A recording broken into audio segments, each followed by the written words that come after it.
നമുക്ക് ഒരു കഥ കേട്ട് തുടങ്ങാം. ഇന്നത്തെ ദിവസം ഒരുപാട് കഥകളും പാട്ടുകളും എല്ലാം കേൾക്കാനും ആസ്വദിക്കാനും ഒരുങ്ങി ഒരുപാട് പ്രതീക്ഷയോടെ കാത്തിരിക്കുകയാണ്. ദീർഘമായ ഒരു പ്രസംഗത്തിലുപരി മക്കളുടെ വർണ്ണാഭമായ പ്രകടനങ്ങൾ കാണാൻ വേണ്ടി കാത്തിരിക്കുന്ന ഉമ്മമാരും ഉപ്പമാരും, അതിലേറെ സ്നേഹത്തോടെ കാത്തിരിക്കുന്ന വല്ലിപ്പന്മാരും വല്യമ്മമാരും ഒക്കെയാണ് ഇവിടെ ഉള്ളത്. അതുകൊണ്ട് തന്നെ ഒരു കഥയിലൂടെ നമുക്ക് തുടങ്ങാം. ഒരിക്കൽ ഒരു ഗുരുവിൻ്റെ അരികിൽ ചെന്ന് ഒരു ചെറിയ മോള് ഗുരുവിനോട് ചോദിക്കുകയാണ്, അല്ലയോ ഗുരുവേ, എൻ്റെ ജീവിതത്തിലൂടെ ഒരുപാടേറെ ആളുകൾ ഇങ്ങനെ കടന്നു പോകുന്നുണ്ട്. എൻ്റെ വീട്ടിൽ ഒരുപാട് പേരുണ്ട്. ഞാൻ പഠിക്കുന്ന സ്ഥാപനങ്ങളിൽ ഒരുപാട് ആളുകളുണ്ട്. ഞാൻ നടന്നു പോകുന്ന വഴികളിൽ പോലും ഒരുപാടേറെ ആളുകളെ കണ്ടുമുട്ടാറുണ്ട്. ഇങ്ങനെ ഒരുപാട് ആളുകൾ എൻ്റെ ജീവിതത്തിലൂടെ ഇങ്ങനെ കടന്നു പോകുമ്പോൾ ഇതിൽ ആരെയൊക്കെയാണ് ഞാൻ വിശ്വസിക്കേണ്ടത്? ആരെയൊക്കെയാണ് ഞാൻ സ്നേഹിക്കേണ്ടത്? ആരെല്ലാമൊക്കെയാണ് ഞാൻ എൻ്റെ ജീവിതത്തോട് ചേർത്ത് വെക്കേണ്ടത്? കൂടെ ആരെയൊക്കെയാണ് ഞാൻ എൻ്റെ ജീവിതത്തിൽ നിന്നും വിട്ടു നിർത്തേണ്ടത്? ആരെയൊക്കെയാണ് ഞാൻ അവിശ്വസിക്കേണ്ടത് എന്ന് ഗുരു കുറച്ച് സമയം ചോദ്യം മുഴുവനായി കേട്ട് മൗനിയായിരിക്കുകയാണ്. ശേഷം ദൂരെയുള്ള ഒരു പൂന്തോട്ടത്തിലേക്ക് ഇങ്ങനെ വിരൽ ചൂണ്ടിക്കൊണ്ട് ആ മോളോട് പറഞ്ഞു, അതാ അങ്ങ് ദൂരെ വിശാലമായ ഒരു പൂന്തോട്ടമുണ്ട്. ആ പൂന്തോട്ടത്തിൽ നിറയെ വർണ്ണങ്ങളിലുള്ള ഭംഗിയുള്ള ഒരുപാടനേകം പൂക്കളുമുണ്ട്. അവിടെ ചെന്നിട്ട് ആ പൂന്തോട്ടത്തിൽ നിന്നും ഏറ്റവും മനോഹരമായ ആ പൂന്തോട്ടത്തിലെ ഒരുപാട് പൂക്കളിൽ ഏറ്റവും ഭംഗിയുള്ള ഒരു പൂ പറിച്ച് എനിക്ക് നീ സമ്മാനമായി നൽകിയാൽ ഈ ചോദ്യത്തിനുള്ള ഉത്തരം ഞാൻ പറഞ്ഞു തരാമെന്ന് പറയണം. കുട്ടിക്ക് സന്തോഷമായി. കാരണം എളുപ്പമുള്ള പണിയാണ്.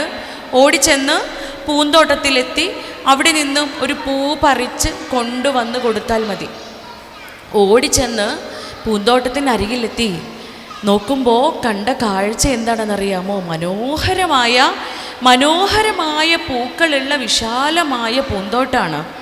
ഓരോ പൂക്കളും ഒന്നിനൊന്ന് മനോഹരമെന്ന് തോന്നിപ്പിക്കുന്ന കാഴ്ചയായിരുന്നു.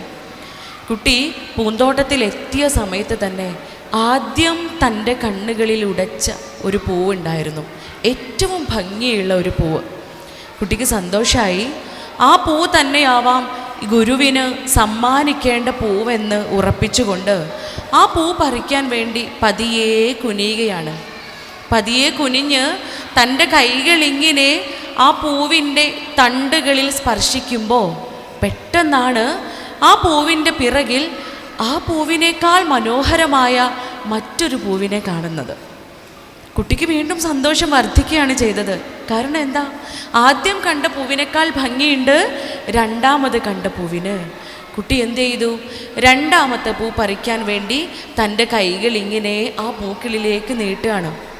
അങ്ങനെ ആ പൂ പറിക്കാൻ ഒരുങ്ങുമ്പോഴതാ ആ പൂവിൽ നിന്നും 2 പൂക്കൾക്കപ്പുറം മറ്റൊരു പൂവ്. ആ പൂവാണെങ്കിലോ നേരത്തെ കണ്ട 2 പൂക്കളേക്കാൾ മനോഹരമായിരുന്നു. വീണ്ടും ആ പൂവിലേക്ക് അടുക്കുകയാണ്. ആ പൂ പറിക്കാൻ ഒരുങ്ങുമ്പോൾ അതിനേക്കാൾ മനോഹരമായ മറ്റു പൂവിനെ കാണുകയും ഓരോരോ പൂക്കളിലെത്തുമ്പോഴും ആ പൂക്കളേക്കാൾ ഭംഗിയുണ്ട് എന്ന് തോന്നിപ്പിക്കുന്ന മറ്റനേകം പൂക്കളെ കാണുകയും ചെയ്യുകയാണ്. നടന്ന് അവസാനം ആ പെൺകുട്ടി പൂന്തോട്ടത്തിൻ്റെ മറ്റൊരു മൂലയിലെത്തി. ഒടുവിലതാ കൂട്ടത്തിലേറ്റവും ഭംഗിയുള്ള പൂ തന്നെ നോക്കി നിൽക്കുന്നു. പൂന്തോട്ടത്തിൻ്റെ മറ്റേ മൂലയിലുള്ള മനോഹരമായ പൂവ്. ആ പൂ പറിക്കാൻ വേണ്ടി ഇത് തന്നെയാണ് മറ്റനേകം പൂക്കളേക്കാളും ഗുരുവിന് സമ്മാനിക്കാൻ ഏറ്റവും ഉത്തമമായ പുഷ്പമെന്ന് വിചാരിച്ച് ആ പൂ പറിക്കാൻ വേണ്ടി തൻ്റെ കൈകളിങ്ങനെ പൂത്തണ്ടിലേക്ക് അകലുകയാണ്. ഒരുങ്ങുമ്പോൾ പെട്ടെന്ന് തൻ്റെ മനസ്സിലൊരു ചിന്ത, തൻ്റെ മനസ്സിലേക്ക് ഒരു ചിന്ത കടന്നു വരികയാണ്. അല്ല, ഈ കണ്ട പൂക്കളെക്കാളും ഒക്കെ ഭംഗി ഉണ്ടായിരുന്നില്ലേ ഞാൻ ആദ്യം കണ്ട പൂവിന്? പൂന്തോട്ടത്തിലേക്ക് പ്രവേശിച്ച ആ സമയത്ത് എൻ്റെ കണ്ണിലുടഞ്ഞ ഒരു പൂവുണ്ടായിരുന്നു. ആ പൂവായിരുന്നില്ലേ ഈ കണ്ട പൂക്കളെക്കാളുമെല്ലാം മനോഹരമെന്ന ചിന്ത മനസ്സിലേക്ക് വരികയും അവൾ എന്ത് ചെയ്തു? പൂന്തോട്ടത്തിൻ്റെ അറ്റത്ത് നിന്നും ആദ്യം കണ്ട പൂവിലേക്ക് ഓടി അടുക്കുകയാണ്. ഓടി വന്ന് പൂവിനരികിലെത്തി നോക്കിയപ്പോൾ കണ്ട കാഴ്ച എന്താണെന്നറിയാമോ? അത്രയേറെ നേരത്തെ കഠിനമായ വെയിലിൻ്റെ ചൂടേറ്റ് ഭംഗിയുള്ള ആ പൂവിൻ്റെ ഭംഗിയെല്ലാം മങ്ങിയിട്ടുണ്ടായിരുന്നു. ആ പൂവിൻ്റെ വർണ്ണമെല്ലാം മങ്ങി, പൂവിൻ്റെ ഭംഗിയെല്ലാം കുറഞ്ഞു പോയിട്ടുണ്ടായിരുന്നു. കുട്ടിക്ക് നിരാശ തോന്നി. പക്ഷേ അവൾ എന്ത് ചെയ്തു? ഇനിയും ഒരുപാട് പൂക്കളുണ്ട്, അടുത്ത പൂ പറിക്കാമെന്ന് കരുതി രണ്ടാമത് കണ്ട പൂവിലേക്ക് തൻ്റെ കണ്ണും തൻ്റെ കയ്യും ഇങ്ങനെ നീളുകയാണ്. പക്ഷേ സങ്കടമാണ് വീണ്ടും കുഞ്ഞിന് വന്നത്. കാരണം എല്ലാ പൂക്കളും വെയിലിൻ്റെ ചൂടേറ്റ് വാടിപ്പോയിട്ടുണ്ടായിരുന്നു. ഓരോ പൂവിൽ നിന്നും തൊട്ടടുത്ത പൂവിലേക്ക് പോയി ഏറ്റവും അവസാനം കണ്ട പൂവിൽ തന്നെ എത്തിച്ചേരുകയാണ്. അങ്ങനെ ആ പൂ പറിച്ച് ഗുരുവിൻ്റെ അരികിലെത്തി ഗുരുവിന് സമ്മാനമായി നൽകി. പൂവിങ്ങനെ നോക്കിയിട്ട് ഗുരു കുഞ്ഞിൻ്റെ അടുത്ത് പറയാണ്, ഇത്ര മനോഹരമായൊരു പൂന്തോട്ടത്തിലേക്ക് നിന്നെ പറഞ്ഞയച്ചിട്ട് വാടിയ പൂവാണോ അത്രയേറെ വർണ്ണങ്ങളുള്ള പൂക്കളിൽ നിന്നും എനിക്ക് സമ്മാനിക്കാൻ നിനക്ക് ലഭിച്ചത്? ഈ പൂവിനായിരുന്നോ കൂട്ടത്തിൽ ഏറ്റവും ഭംഗിയുണ്ടായിരുന്നത് എന്ന് ചോദിക്കുകയാണ്. നിരാശയോടെ കുട്ടി പറഞ്ഞു, ഇങ്ങനെയാണ് സംഭവിച്ചത്. ഓരോരോ പൂക്കളിലെത്തുമ്പോഴും ആ പൂവാണ് ഭംഗിയുള്ളത് എന്ന് എനിക്ക് തോന്നുമായിരുന്നു. അങ്ങനെ ഓരോ പൂക്കളെ കാണുമ്പോഴും അതിനേക്കാൾ ഭംഗിയുള്ള മറ്റനേകം പൂക്കളെ കണ്ട് ഓരോ പൂവിൽ നിന്നും മാറി മാറി അവസാനം കണ്ട പൂവിലെത്തി. അവിടെ നിന്നും ഞാൻ തിരിച്ചറിഞ്ഞു, ആദ്യം കണ്ട പൂ തന്നെയായിരുന്നു ഏറ്റവും മനോഹരമെന്ന്. ഒടുവിൽ ഞാൻ ഓടി ആദ്യം കണ്ട പൂവിലെത്തിയപ്പോഴേക്കും എല്ലാ പൂക്കളും വെയിലേറ്റ് പോയിട്ടുണ്ടായിരുന്നു എന്ന്. മുഴുവൻ കേട്ടതിന് ശേഷം പൂ മാറ്റി വെച്ചുകൊണ്ട് കുട്ടിയെ ചേർത്ത് പിടിച്ച് ഗുരു പറയുകയാണ്, ഇത് തന്നെയാണ് മോള് ചോദിച്ച ചോദ്യത്തിനുള്ള ഉത്തരവും. നമ്മുടെ ജീവിതത്തിലൂടെ, നമ്മുടെ തീരുമാനപ്രകാരമല്ലാത്ത നമ്മുടെ ഈ ജീവിതത്തിലൂടെ അനേകം ആളുകൾ ഇങ്ങനെ കടന്നു പോകുന്നുണ്ട്. ഒരുപാടേറെ ആളുകളെ നാം ഇങ്ങനെ കണ്ടുമുട്ടുന്നുണ്ട്, പരിചയപ്പെടുന്നുണ്ട്. ഇവരിൽ ആരും മറ്റൊരാളേക്കാളും ഇകഴ്ത്തപ്പെടേണ്ടവനോ ഒരാളും മറ്റൊരാളേക്കാളും പുകഴ്ത്തപ്പെടേണ്ടവനോ അല്ല. എല്ലാവരും ഭംഗിയുള്ളവരാണ്. എല്ലാവരുടെയും മനസ്സ് നന്മ നിറഞ്ഞതാണ്. ആരെയും നാം വെറുക്കേണ്ടവരോ ആരെയും മാറ്റി നിർത്തേണ്ടവരോ അല്ല. നോക്കൂ, ഏറ്റവും പ്രിയപ്പെട്ട എൻ്റെ സഹോദരി സഹോദരന്മാരെ, ഇന്ന് ഈ കൂടിച്ചേരലുകളെല്ലാം അവസാനിപ്പിച്ച് ഈ ആനന്ദ മുഹൂർത്തം അവസാനിപ്പിച്ച് സലാം പറഞ്ഞ് നാം പിരിയുമ്പോൾ പരസ്പരം നമ്മൾ ഓരോരുത്തരും മനസ്സിലാക്കേണ്ട ഒരു പാഠമാണ്. കൂടെയുള്ള, ചേർത്ത് നിർത്തേണ്ട, നാം പരിചയപ്പെടുന്ന, കണ്ടുമുട്ടുന്ന ഓരോ മനുഷ്യന്മാരും മികച്ചവർ തന്നെയാണ്. ആരെയും ഇകഴ്ത്താതെ ബന്ധങ്ങളിങ്ങനെ ഊഷ്മളമാക്കിക്കൊണ്ട് മുന്നോട്ട് പോവേണ്ട കാലഘട്ടമാണ്.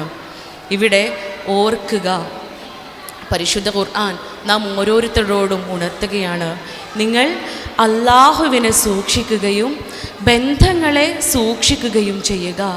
അള്ളാഹു ഓരോ നിമിഷവും നിങ്ങളെ വീക്ഷിച്ചു കൊണ്ടിരിക്കുന്നവനാണ്. സുബ്ഹാനല്ലാഹ്, മാസ്മരികത നിറഞ്ഞ വരികളാണ് അല്ലേ? നിങ്ങൾ അള്ളാഹുവിനെ സൂക്ഷിക്കുക എന്ന് പറയുമ്പോൾ നാം ഓരോരുത്തരും നമ്മുടെ ജീവിതത്തിൽ ഓരോ നിമിഷവും അള്ളാഹുവിനെ സൂക്ഷിച്ചുകൊണ്ട് ജീവിക്കുന്നവരാണ്. നന്മകൾ ചെയ്തുകൊണ്ട് തിന്മകളിൽ നിന്നും ഇങ്ങനെ അകന്ന് നിന്നുകൊണ്ട് അള്ളാഹുവിനോടുള്ള സൂക്ഷ്മത കാത്തു സൂക്ഷിക്കുന്നവർ തന്നെയാണ്. അതിനോട് കൂടെ ചേർത്ത് പറയുകയാണ്, അള്ളാഹുവിനോടുള്ള സൂക്ഷ്മതയോടൊപ്പം ചേർത്ത് പറയുകയാണ്, നിങ്ങൾ ബന്ധങ്ങൾ സൂക്ഷിക്കുക, നിങ്ങൾ ബന്ധങ്ങളിൽ സൂക്ഷ്മത കാണിക്കുക. ഇവിടെ തുടങ്ങുകയാണ്. അൽഹംദുലില്ലാ, നമ്മുടെ മക്കൾ, അൽ ഫിത്ര എന്ന വാക്കിനർത്ഥം നിങ്ങൾക്ക് എല്ലാവർക്കും അറിയാം അല്ലേ? നമ്മുടെ കുഞ്ഞുങ്ങളുടെ നേച്ചർ, അവരുടെ പ്രകൃതി എന്നാണ് അൽ ഫിത്രയുടെ അർത്ഥം. ആ പ്രകൃതിയെ, ആ ശുദ്ധ പ്രകൃതിയെ ഏറ്റവും നല്ലവരാക്കി മാറ്റാൻ വേണ്ടി, ഏറ്റവും നന്മ നിറഞ്ഞ ചിന്തകൾ അവരുടെ കുഞ്ഞു മനസ്സുകളിലേക്ക്, അവരുടെ തലച്ചോറിനുള്ളിലേക്ക് ചേർത്ത് വയ്ക്കാൻ വേണ്ടി തുടങ്ങി വച്ച ഒരു സിസ്റ്റമാണ്, ഒരു എഡ്യൂക്കേഷൻ സിസ്റ്റമാണ് അൽ ഫിത്ര. നമുക്കറിയാം, ഒരു കുഞ്ഞിൻ്റെ തലച്ചോറ് വളരുന്നത്, ഗ്രോ സംഭവിക്കുന്നത് 7-8 വയസ്സ് വരെയാണ്. അത് കഴിഞ്ഞാൽ പിന്നെ അതിൻ്റെ ഡെവലപ്മെൻറ്റാണ് സംഭവിക്കുന്നത്. മെഡിക്കൽ സയൻസ് പറയുന്നുണ്ട്, ഒരു മനുഷ്യൻ ആരാവണമെന്ന് തീരുമാനിക്കുന്നത്, ഒരു വ്യക്തി എങ്ങനെയെല്ലാം ആയിത്തീരണമെന്ന് തീരുമാനിക്കുന്നത് 2 ഘടകങ്ങളാണ്. First one is his hereditary. ആദ്യത്തെ 50% അയാളുടെ ആ ജനിച്ച് വീഴുന്ന ആ കുഞ്ഞിൻ്റെ പാരമ്പര്യമാണ്. രണ്ടാമത്തെ ഘടകം എന്ന് പറയുന്നത് ആ കുഞ്ഞ് ജനിച്ച് ജീവിച്ച് വളർന്നു വരുന്ന ആ കുഞ്ഞിൻ്റെ സാഹചര്യമാണ്, എൻവയോൺമെൻറ്റാണ്. നോക്കൂ, 7 വയസ്സ് വരെ മാത്രം വളരുന്ന ആ കുഞ്ഞിൻ്റെ ഹെറിഡിറ്ററി, ആ കുഞ്ഞിൻ്റെ ഉമ്മയും വാപ്പയുമാണ് എങ്കിൽ 23 ക്രോമസോം ഉമ്മയിൽ നിന്നും 23 ക്രോമസോം ഉപ്പയിൽ നിന്നും എടുക്കപ്പെട്ടുകൊണ്ട് സൃഷ്ടിക്കപ്പെട്ട ജെൻഡർ ഈക്വാലിറ്റി എന്ന് പറയുന്ന ആ ഒരു ശാസ്ത്രത്തെ ഏറ്റവും മനോഹരമായി നമുക്ക് മുന്നിൽ ഇങ്ങനെ കാണിച്ച് തന്നുകൊണ്ട് ഓരോ ജന്മവും സൃഷ്ടിക്കപ്പെടുകയാണ്, ഓരോ ജന്മവും പിറന്നു വീഴുകയാണ്. അത് കഴിഞ്ഞ് ആ കുഞ്ഞ് വളരുന്ന 7 വയസ്സ് വരെയുള്ള സമയം ആ കുഞ്ഞിൻ്റെ എൻവയോൺമെൻറ്റ് നമ്മളാണ് അല്ലേ? കുഞ്ഞിൻ്റെ എൻവയോൺമെൻറ്റ് കുഞ്ഞിൻ്റെ ഉമ്മയും ഉപ്പയുമാണ്. കുഞ്ഞിൻ്റെ എൻവയോൺമെൻറ്റ് ആ കുഞ്ഞ് പഠിക്കുന്ന, ആ കുഞ്ഞ് എത്തിച്ചേരുന്ന ആ കുഞ്ഞിൻ്റെ സ്ഥാപനമാണ്, അവിടെയുള്ള അധ്യാപകരാണ്, ആ കുഞ്ഞ് പഠിക്കുന്ന കാര്യങ്ങളാണ്. അൽഹംദുലില്ലാ, നമുക്ക് ഓരോരുത്തർക്കും, എൻ്റെ മക്കൾ അവരും അൽഫിത്രയിൽ പഠിച്ച മക്കളാണ്. ആ സന്തോഷത്തോടു കൂടിയിട്ട് തന്നെ, ആ തികഞ്ഞ ചാരിതാർത്ഥ്യത്തോടു കൂടി തന്നെ നിങ്ങൾക്ക് മുൻപിൽ നിൽക്കുമ്പോൾ, ആ സന്തോഷത്തോടു കൂടിയിട്ട് തന്നെ നിങ്ങളോട് പറയാൻ സാധിക്കും, അൽ ഫിത്ര എന്ന് പറയുന്ന സ്ഥാപനം നമ്മുടെ മക്കൾക്ക് നൽകുന്ന നന്മകൾ എപ്രകാരമാണ് എന്ന്. ഒരു കുഞ്ഞ് എന്താണ് കാണുന്നത്, എന്താണ് കേൾക്കുന്നത്, എന്താണ് അനുഭവിക്കുന്നത്, അതാണ് ആ കുഞ്ഞ് മനസ്സിലാക്കുന്നത്. ന്യൂറോ ലിംഗ്വിസ്റ്റിക് സയൻസ് എന്നറിയപ്പെടുന്ന മനഃശാസ്ത്രത്തിൻ്റെ ഒരു സബ്ജക്റ്റാണ് NLP. ഇതിൽ പറയുന്നത്, ഒരു മനുഷ്യൻ കാര്യങ്ങളെല്ലാം മനസ്സിലാക്കുന്നത് കണ്ടും കേട്ടും അനുഭവിച്ചുമാണ്. സുബ്ഹാനല്ലാഹ്, പരിശുദ്ധ ഖുർആനിൽ അള്ളാഹു പറയുകയാണ്, ഞാൻ മനുഷ്യരെ ഒന്നും അറിയാത്തവനായി സൃഷ്ടിച്ചു. മനുഷ്യരെ ഒന്നും അറിയാത്തവനായിക്കൊണ്ട് അള്ളാഹു സൃഷ്ടിച്ചു. പക്ഷേ കാര്യങ്ങൾ ഗ്രഹിക്കുവാൻ അവന് ഞാൻ കണ്ണും ചെവിയും ഹൃദയവും നൽകി. അത് തന്നെയല്ലേ ശാസ്ത്രം തെളിയിക്കുന്നത്? അത് തന്നെയാണ് ശാസ്ത്രം തെളിയിക്കുന്നത്. നമ്മുടെ മുന്നിൽ ഒരു ക്യാമറ വരികയാണ്. നോക്കൂ, ഈ 2 ക്യാമറകൾ നിങ്ങളുടെ മുൻപിലേക്ക് തിരിച്ചു വെക്കുമ്പോൾ നമ്മൾ എന്ത് ചെയ്യും? മൊബൈൽ ഫോൺ എടുത്തിട്ട് ഫ്രണ്ട് ക്യാമറ ഓൺ ആക്കൂല്ലേ? ഇല്ലേ? ഫ്രണ്ട് ക്യാമറ ഓൺ ആക്കിയിട്ട് നമ്മളൊന്ന് നോക്കും, നമ്മുടെ അറ്റയറൊക്കെ നല്ലതല്ലേ, നമ്മുടെ മുഖമൊക്കെ ഓക്കെ അല്ലേ എന്ന്. കാരണം എന്താ? ആ ക്യാമറയിൽ എന്നെ റെക്കോർഡ് ചെയ്യുന്നുണ്ട്, ഞാൻ ആ ക്യാമറയിൽ റെക്കോർഡ് ചെയ്യപ്പെടുന്നുണ്ട്. ഒരു പക്ഷേ ഇന്നോ നാളെയോ നമ്മുടെ സ്കൂളിൻ്റെ ഗ്രൂപ്പിൽ ആ വീഡിയോ വരും. ആ വീഡിയോ വരുമ്പോൾ നമ്മളെ മാത്രം സൂം ചെയ്ത് നോക്കും അല്ലേ? നിങ്ങളൊക്കെ എന്താ ഇങ്ങനെ ഇരിക്കണേ? നിങ്ങളൊന്ന് വീഡിയോ ഫോട്ടോ ഒന്നും എടുത്തിട്ടില്ലേ? ഉണ്ട്. നമ്മളെ ഫോട്ടോ മാത്രം സൂം ചെയ്ത് നോക്കിയിട്ട് ഒരു ഫോട്ടോ ഷെയർ ചെയ്യുമ്പോൾ നമ്മളെ ഫോട്ടോ മാത്രം നമ്മൾ സൂം ചെയ്ത് നോക്കും. ഓക്കെ ആണോ? നെക്സ്റ്റ് സ്റ്റെപ്പ് എന്താ? ഫോർവേഡ് ചെയ്യൂ അല്ലേ? തൊട്ടപ്പുറത്തുള്ള നമ്മളെ കൂടെ ഇരിക്കുന്ന ആൾ ഒരു പക്ഷേ ഒരു ഭംഗി ഉണ്ടാവില്ല അയാൾ ആ ഫോട്ടോയിൽ കാണാൻ. നമ്മളത് നോക്കൂല. നമ്മൾ ഓക്കെ ആണോ? നെക്സ്റ്റ് സ്റ്റെപ്പ് എന്താ? ഫോർവേഡിങ് ആണ്. ഇവിടെയും നമ്മൾ വീഡിയോ മുന്നിൽ വരുന്നുണ്ട് എന്ന് കാണുമ്പോൾ നമ്മളൊന്ന് സൂക്ഷിച്ച് ആ വീഡിയോ ഒരുപക്ഷെ നമ്മളിലേക്ക് തിരിച്ചു വരുമെന്ന ചിന്തയിലിരിക്കുമ്പോൾ നാം ഓർക്കേണ്ടതുണ്ട്, എന്നെ സംബന്ധിച്ച് ഞാൻ 3 ക്യാമറകൾക്ക് മുൻപിൽ ജീവിക്കുന്ന ആളാണ്. ഈ ക്യാമറകളല്ല, 4ാം ക്ലാസ്സിൽ പഠിക്കുന്ന ഒരു ക്യാമറയും 3ാം ക്ലാസ്സിൽ പഠിക്കുന്ന ഒരു ക്യാമറയും LKGയിൽ പഠിക്കുന്ന ഒരു ക്യാമറയും, 3 ക്യാമറകൾക്ക് മുൻപിലാണ് ഞാൻ ജീവിക്കുന്നത്. എൻ്റെ മക്കൾ അവർ കാര്യങ്ങൾ ഗ്രഹിക്കുന്നത് കണ്ടും കേട്ടും അനുഭവിച്ചുമാണ് എങ്കിൽ എൻ്റെ കുഞ്ഞിനെ നല്ലത് മാത്രം കേൾപ്പിക്കേണ്ടത് ഞാനാണ്. എൻ്റെ കുഞ്ഞിനെ നല്ലത് മാത്രം കാണിച്ചു കൊടുക്കേണ്ടതും അനുഭവിപ്പിച്ചു കൊടുക്കേണ്ടതും ഞാനാണ്. കാരണം ഈ 3 വീഡിയോകളും അവരുടെ ജീവിതത്തിലൂടെ നാളെ ഞാൻ കാണേണ്ടി വരും. പക്ഷേ അവിടെ എഡിറ്റ് ചെയ്യാൻ ഓപ്ഷൻ ഉണ്ടാവില്ല. നമ്മുടെ മുൻപിൽ വരുന്ന വീഡിയോകൾ നമുക്ക് എഡിറ്റ് ചെയ്യാനുള്ള ഓപ്ഷൻ ഉണ്ട് എങ്കിൽ നമ്മുടെ മക്കളിൽ നിന്നും നമ്മിലേക്ക് വരുന്ന ആ വീഡിയോകളെ എഡിറ്റ് ചെയ്യാൻ യാതൊരു ഓപ്ഷനും നമുക്കുണ്ടാവില്ല. സൂക്ഷിക്കേണ്ടതുണ്ട്. കാലഘട്ടം പഴയ കാലഘട്ടമല്ല അല്ലേ? സ്നേഹമുള്ള കുടുംബാന്തരീക്ഷം മക്കൾക്ക് ഉണ്ടാക്കി കൊടുക്കുക, ഉമ്മയും ഉപ്പയും ഏറ്റവും സ്നേഹമുള്ളവരായി തീരുക, ബന്ധങ്ങൾക്കിടയിൽ ഊഷ്മളത വർദ്ധിപ്പിക്കുക എന്നൊക്കെ ഇങ്ങനെ നാം പ്രസംഗിക്കുന്ന സമയത്ത് ഒരിക്കൽ ഇതുപോലൊരു സദസ്സിൽ ഈ കാര്യം ഇങ്ങനെ പറയുന്നതിനിടയിൽ മുൻപിലിരിക്കുന്ന ഒരു ഉമ്മ എഴുന്നേറ്റ് നിന്നിട്ട് പറയാണ്, അല്ല മോളെ, ചട്ടിയും കലമൊക്കെ ആവുമ്പോൾ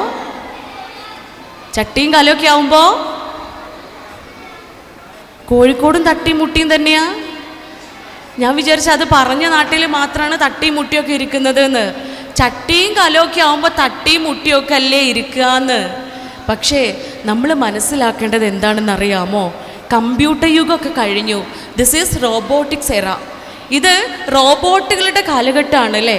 ഒരു പക്ഷേ അടുത്ത നിങ്ങളുടെ വാർഷികത്തിന് ക്ലാസ് എടുക്കാൻ വരുന്നത് റോബോട്ടുകളായിരിക്കും. അതുമല്ല എങ്കിൽ അടുത്ത നിങ്ങളുടെ വാർഷികത്തിന് നിങ്ങളിങ്ങനെ ഒത്തുകൂടുക പോലും ചെയ്യില്ല. വീട്ടിലിരുന്നു കൊണ്ട് നിങ്ങളുടെ വീട്ടിൽ, നിങ്ങളുടെ ബെഡ്റൂമിൽ, നിങ്ങളുടെ സ്വസ്ഥമായ അവസ്ഥയിൽ ഇരുന്നു കൊണ്ട് നിങ്ങളിങ്ങനെ ഒത്തുകൂടും. ഒരുപക്ഷെ അങ്ങകലെ അമേരിക്കയിലോ അന്റാർട്ടിക്കയിലോ ഒക്കെയുള്ള സ്കോളേഴ്സ് നിങ്ങൾക്ക് മുൻപിൽ വന്ന് ക്ലാസ് എടുക്കും without screen. That is what is called metaverse. Metaverse എന്നറിയപ്പെടുന്ന ശാസ്ത്രത്തിൻ്റെ അതിനൂതനമായ കണ്ടുപിടുത്തമാണ്. അതിൻ്റെ സഹായത്തോടു കൂടിയിട്ടായിരിക്കും ഒരുപക്ഷെ അടുത്ത വർഷം നമ്മളിങ്ങനെ ഒത്തുകൂടുന്നത് അല്ലേ? ശാസ്ത്രം പുരോഗമിക്കുകയാണ്. നമ്മുടെയൊക്കെ ബ്രെയിൻ കപ്പാസിറ്റി 1500 ക്യൂബിക് സെൻറ്റിമീറ്റേഴ്സ് ആണ് എങ്കിൽ നമ്മുടെ കുഞ്ഞുങ്ങളുണ്ട്, ഈ ആൽഫ ജനറേഷനിലുള്ള കുഞ്ഞുങ്ങൾ, 2010 ശേഷമുള്ള 2010 ശേഷമുള്ള മക്കൾ, അവരുടെ തലച്ചോറിൻ്റെ കപ്പാസിറ്റി 1800 ക്യൂബിക് സെൻറ്റിമീറ്റേഴ്സ് ആണ്. അതുകൊണ്ട് പണ്ടത്തെ പോലെ തട്ടിയും മുട്ടിയും ഇരിക്കുന്ന കലങ്ങളാണ് മാതാപിതാക്കളെങ്കിൽ, വീട്ടിലുള്ള ബന്ധങ്ങളെങ്കിൽ ഓർക്കേണ്ടതുണ്ട്, പണ്ട് തട്ടിയാലും മുട്ടിയാലും കലത്തിൽ ഇത്തിരി വിള്ളൽ വന്നാലും ചെറിയ പൊട്ടൊക്കെ ഉണ്ടായാലും ആ കലത്തിൽ അരിവേവുമായിരുന്നു, അത് ചോറും കഞ്ഞിയുമായി മാറുമായിരുന്നു. പക്ഷേ ഇന്ന് തട്ടി മുട്ടിയിരുന്നാൽ ആ കലം നീട്ടി എറിയാനേ പറ്റുള്ളൂ. കാരണം അതിൽ നമ്മളുടെ മക്കളെ ഊട്ടാനുള്ള കഞ്ഞിയും ചോറും അതിൽ വേവൂല. കാരണം അന്ന് നമ്മുടെ മുന്നിൽ ഉണ്ടായിരുന്ന ഓപ്ഷൻസ് അല്ല ഇന്ന് മക്കളുടെ മുൻപിലുള്ളത്. അന്ന് വർഷങ്ങൾക്ക് മുൻപേ, 15 വർഷങ്ങൾക്ക് മുൻപേ എൻ്റെ ഉമ്മുമ്മ എടവണ്ണ ജമീല ടീച്ചർ എഴുതിയ കുറച്ച് വരികളാണ്. അതിങ്ങനെയാണ്: എന്തിനാണ് പൊന്നിലഞ്ഞി പൂവണിഞ്ഞ് നിൽക്കണ, എപ്പോഴാണ് കാറ്റ് വന്ന് താലി നിന്നെ കെട്ടണ, ലല്ലലല്ലം ലാലലല്ലം ആടിടും തെങ്ങോലയിൽ താളമിട്ട് മേളമിട്ട് പൂങ്കുയിൽ പാടണ, താമരപ്പൂ മാരനെന്തേ ഇത്ര താമസിക്കണ. ഈ ഗാനത്തിൻ്റെ പശ്ചാത്തലം എന്താണെന്ന് വെച്ച് കഴിഞ്ഞാൽ, സ്ത്രീധനക്കുറവ് മൂലം മംഗല്യ സൗഭാഗ്യം ലഭിക്കാത്ത ഒരു പെൺകുട്ടി അവളുടെ രോദനമാണ് പാടുന്നത്. നോക്കൂ, 15 വർഷങ്ങൾക്ക് മുൻപേ ഉമ്മൂമ്മ എഴുതിയ വരികളാണ്. അന്ന് ഈ വരികൾ പാടുമ്പോൾ നമ്മുടെ മക്കളും നമ്മളുമെല്ലാം ആസ്വദിച്ചിരുന്നുവെങ്കിൽ ഇന്ന് ആൽഫ ജനറേഷനിലെ കുഞ്ഞുങ്ങൾക്ക് മുൻപിൽ വെച്ച് ഈ ഗാനം ഞാൻ ആലപിച്ചാൽ ഒരുപക്ഷെ ആരോഗ്യത്തോടു കൂടി ഞാൻ ഇറങ്ങിപ്പോവില്ല സ്റ്റേജിൽ വന്ന്. കാരണം എന്താ? ഇതിൻ്റെ അവസാന വരികളിൽ എന്താ നിങ്ങൾ കേട്ടത്? താമരപ്പൂ മാരനെന്തേ ഇത്ര താമസിക്കണോന്ന്. പൊന്നാരിൻ്റെ സുഹൃത്തുക്കളെ, ആർക്കാ താമരപ്പൂമാരനെ വേണ്ടത്? ആർക്കാണ് ഈ കാലഘട്ടത്തിൽ താമരപ്പൂമാരനെ വേണ്ടത്?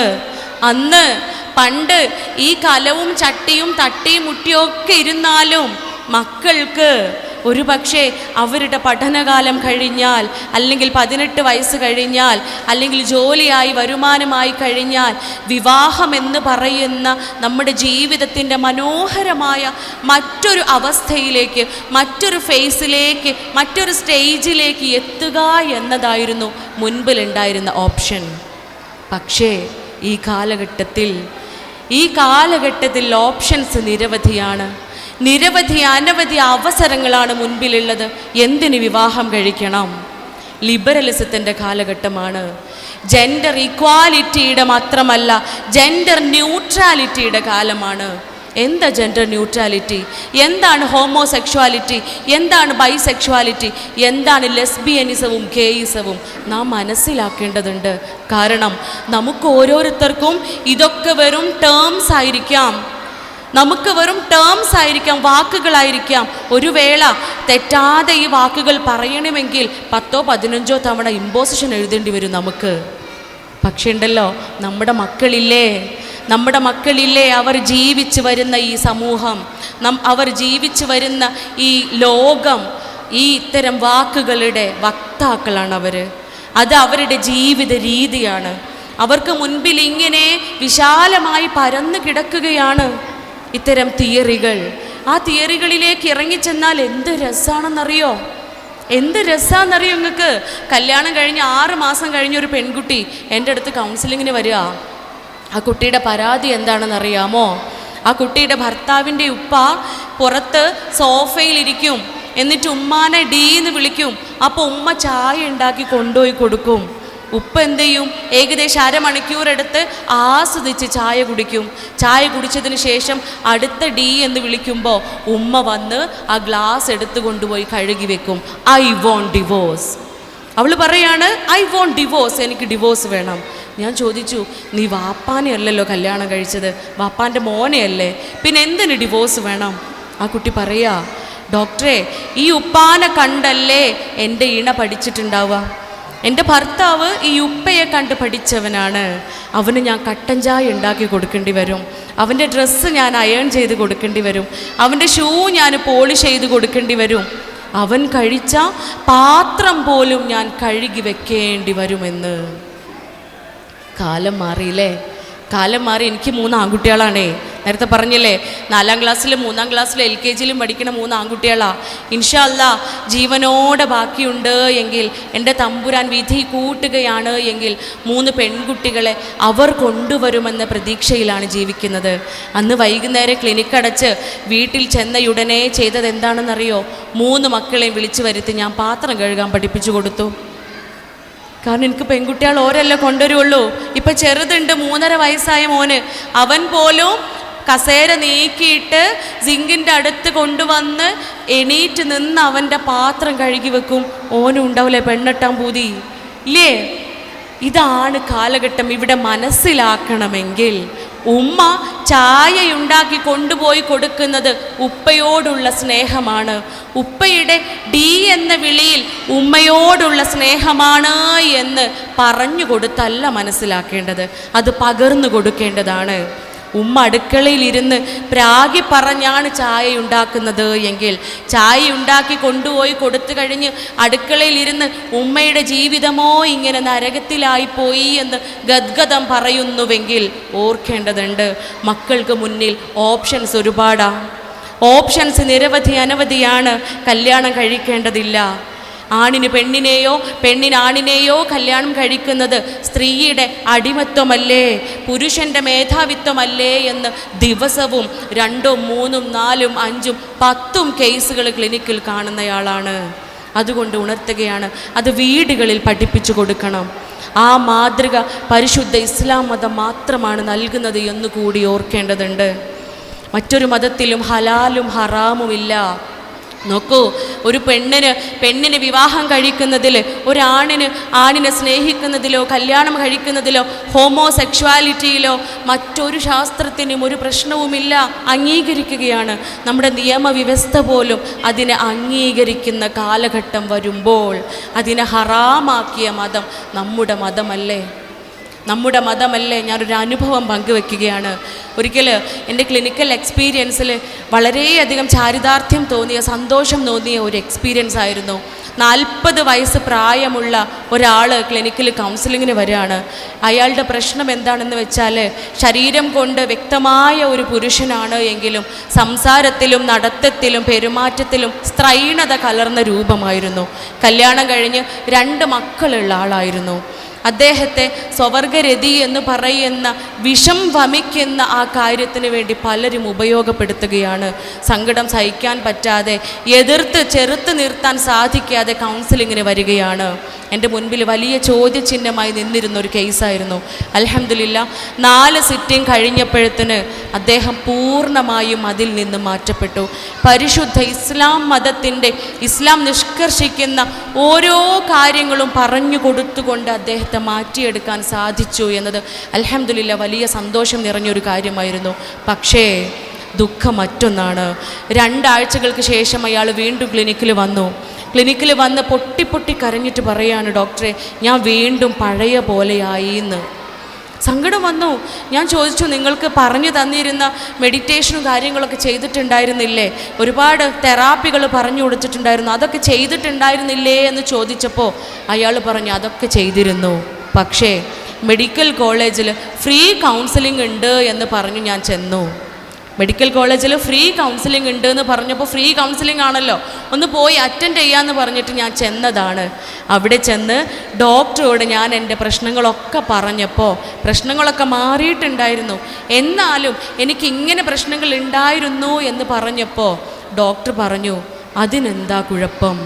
അത് തെറ്റായൊരു കാര്യമല്ലല്ലോ, അത് നിങ്ങളുടെ ഇഷ്ടമല്ലേ, അത് നിങ്ങൾക്കിഷ്ടമുള്ള കാര്യമാണെങ്കിൽ നിങ്ങൾക്ക് ചെയ്യാം, നിങ്ങൾക്കിഷ്ടമില്ലാത്ത കാര്യമാണെങ്കിൽ അതിൽ നിന്നും വിട്ടു നിൽക്കാമെന്ന്. ഒരൊറ്റ നിമിഷത്തെ ചോദ്യം കൊണ്ട് അതിനെന്താ കുഴപ്പം, അത് പ്രശ്നമുള്ള ഒരു കാര്യമല്ലല്ലോ എന്നൊരു ചോദ്യത്തിൽ നിന്നും മനസ്സ് മാറുകയാണ്. അതാണ് നമ്മുടെ കാലം എന്ന് പറയുന്നത്. അതാണ് നമ്മുടെ കാലം. അതിനെയൊന്നും തെറ്റായി പരിഗണിക്കുന്നില്ല. നോക്കൂ, അമേരിക്കൻ സൈക്യാട്രിക് അസോസിയേഷൻ എന്ന് പറയുന്ന ഒരു അമേരിക്കയിലെ ഒരു സൈക്യാട്രിക് ഡിസീസസ് ക്ലാസിഫൈ ചെയ്യുന്ന SDM എന്ന് പറയുന്ന ഒരു കാര്യമുണ്ട്. അതിൽ ഈ അസുഖങ്ങളുടെ കൂട്ടത്തിലായിരുന്നു ജെൻഡർ ഡിസ്ഫോറിയ എന്ന് പറയുന്ന അസുഖത്തെ ഉൾപ്പെടുത്തിയിരുന്നത്. അതായത് ജെൻഡർ ന്യൂട്രാലിറ്റി. ഞാനിപ്പോൾ പറയാണ്, ഡോക്ടർ ഫർഹാൻ നൗഷാദ് ഇപ്പം മുതൽ ആണാണ് എന്ന്.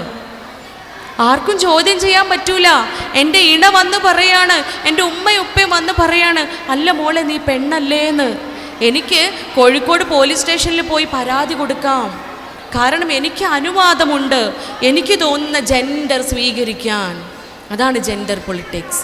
പക്ഷേ അന്ന് ഈ ജെൻഡർ ഡിസ്ഫോറിയ എന്ന് പറയുന്ന അസുഖം, എൻ്റെ ജെൻഡർ, ഞാൻ പെണ്ണാണെങ്കിൽ എനിക്ക് ആണാണ് എന്ന തോന്നൽ, ഞാൻ ആണാണെങ്കിൽ എനിക്ക് പെണ്ണാണ് എന്ന തോന്നൽ, അത് മാനസിക രോഗമാണ് എന്ന് ക്ലാസിഫൈ ചെയ്തിരുന്ന ആ സാഹചര്യത്തിൽ നിന്നും അത് മാറ്റപ്പെട്ടു.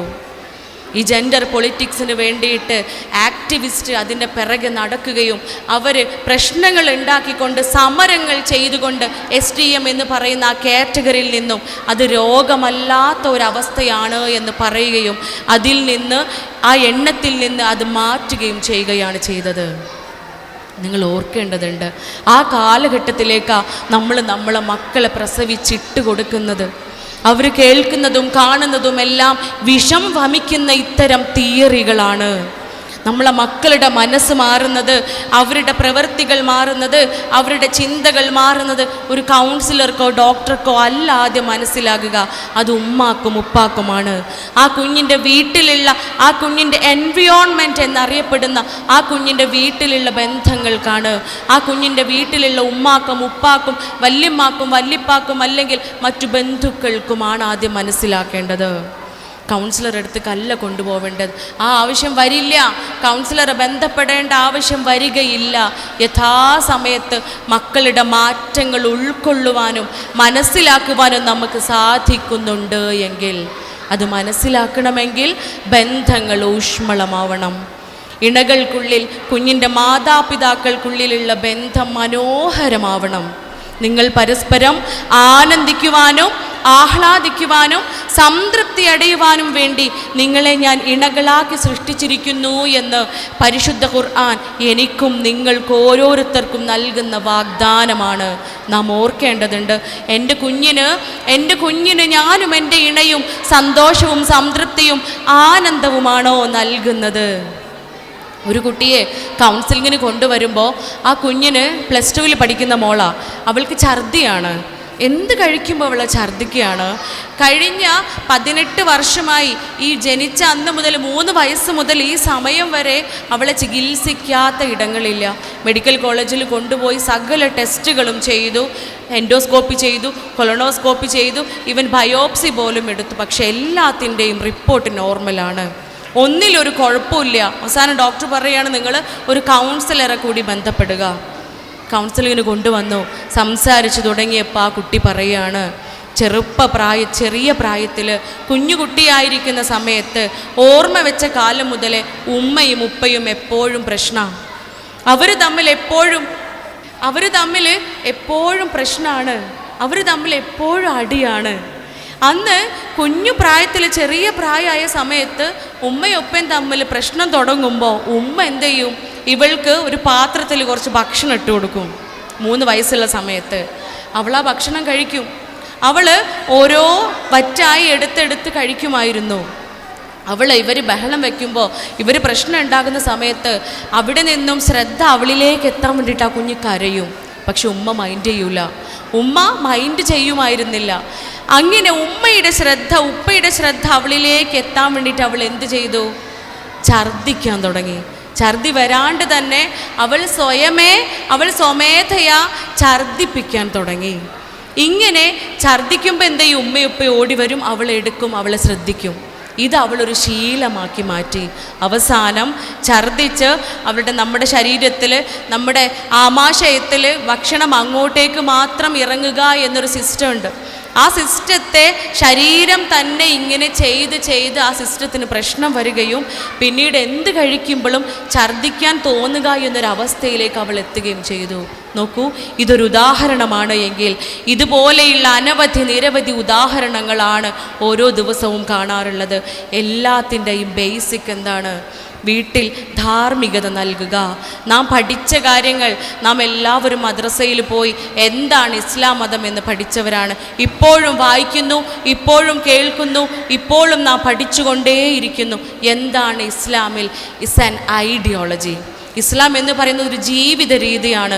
പുഞ്ചിരി പോലും സ്വതക്കയാക്കിയ മതമാണ് എങ്കിൽ സൂക്ഷിക്കേണ്ടതുണ്ട്.